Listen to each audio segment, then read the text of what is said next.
तर मित्रांनो, operations of fraction यावरून आपल्याला असं लक्षात येईल की जेव्हा बेरीज व वजाबाकी असते त्यावेळेस काय करायचं मित्रांनो, का तिरकस गुणाकार करायचा आणि हे खालचे जे छेदाला अंक आहे त्यांचा गुणाकार कुठे लिहायचा, खाली लिहायचा आणि जे चिन्ह दिलेलं असलं, तुम्हाला बेरजेचं चिन्ह असेल तर बेरजेचं लिहायचं, वजाबाकीचं चिन्ह असेल तर वजाबाकीचं चिन्ह लिहायचं. आलं लक्षात? इथे मी फक्त वजाबाकीचं चिन्ह लिहिलेलं आहे.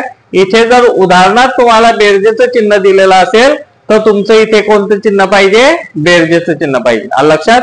यानंतर मित्रांनो, जेव्हा उदाहरणामध्ये गुणाकार असल्यास त्यावेळेस काय करायचं की समोरच्या चिन्हांचा काय करायचं, समोरच्या अंकांचा गुणाकार करायचा, समोरच्या.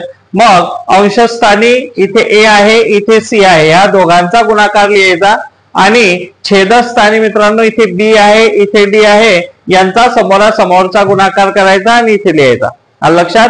त्यानंतर भागाकार जेव्हा असतो मित्रांनो त्यावेळेस काय करायचं की बघा, ए अपॉन बी भागेला सी अपॉन डी आहे. मग उत्तरात लिहिताना काय लिहायचं की हे जे पहिले अंक आहे जसेच तसे लिहायचे.